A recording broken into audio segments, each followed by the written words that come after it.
देखिए, high court ने justice Sudhir Jain ने पूरी सुनवाई करी। जो ईडी ने अपने एविडेंस दिए उनको पूरा सुना, उनके डॉक्यूमेंट जो उन्होंने पेश किए उसको देखा, उसके बाद ये फैसला दिया कि इनको बेल नहीं मिलनी चाहिए। और ये भी उन्होंने टिप्पणी करी कि ये जो लोअर कोर्ट ने ये अपने फैसले में कहा कि ईडी की इंटेंशन मैलाफाइड है, वह उन्होंने कहा कि ऐसा नहीं है, ईडी की इंटेंशन मैलाफाइड नहीं है पूरे मामले में। और ये भी कहा कि जो लोअर कोर्ट ने डॉक्यूमेंट्स नहीं देखे या उसकी सुनवाई पूरी नहीं की, उसकी भी चिंता करी है। अब 10 जुलाई तक का मामला है, 10 जुलाई को दोबारा आगे मामले की सुनवाई होगी।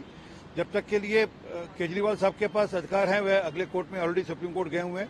अब देखते हैं सुप्रीम कोर्ट क्या करता है। परंतु एक बात तय हो गई है, ये जो ढोल धमाके बजा रहे थे, जो बम पटाखे बजा रहे थे, वह समझ में आना चाहिए कि कोर्ट के मामलों में इतनी जल्दी नहीं करनी चाहिए।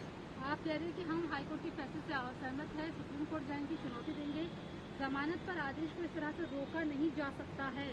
चलिए, उनको अधिकार है सुप्रीम कोर्ट जाने का, और अपेक्षा करते हैं सुप्रीम कोर्ट भी जो हाई कोर्ट ने फैसला दिया है उसके मद्देनजर ही अपना फैसला देगा। एसपी राजू भी कह रहे हैं कि अच्छा हमने आर्गुमेंट दिया था। एसपी राजू क्योंकि ईडी को रिप्रेजेंट कर रहे थे, उनके पास एविडेंस थे, डिजिटल एविडेंस थे, ह्यूमन एविडेंस थे, पेपर ट्रेल थे, रिकॉर्ड्स थे कि किस प्रकार पैसा कहां से कहां घूमा। और ये तो लोअर कोर्ट ने भी माना था कि 40 करोड़ तक का तो जो डिटेल है वो ईडी दे रहा है, परंतु 60 करोड़ का डिटेल नहीं दे पा रहा। तो इसलिए उन्होंने कहा कि क्योंकि 60 करोड़ नहीं दे पा रहा, इसलिए उसको बेल दे दी जाए।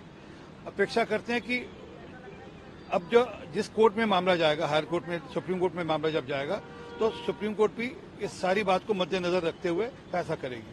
आखिरी सवाल है, संजय सिंह कह रहे हैं कि एक तो आतिशी की तबीयत खराब हो रही है, अनशन चल रहा है, दूसरा हरियाणा को 600 MGD पानी देना चाहिए दिल्ली को, लेकिन वो 100 से भी कम पानी दे रही है। देखिए, कोरी राजनीति कर रहे हैं, अनशन कर कर लोगों का ध्यान जो दिल्ली की तकलीफ इनके कारण से हो रही है। 9.5 साल हो गए इनको दिल्ली में राज करते हुए, आज भी ये पानी को लेकर दिल्ली को तरसा रहे हैं, बूंद बूंद को लेकर दिल्ली को तरसा रहे हैं। वह इसका नहीं बता रहे जो उनके यहाँ 52% लीकेज हो रही है पानी की, या 52% मिसयूज हो रहा है पानी का, उस बारे में बात नहीं करे।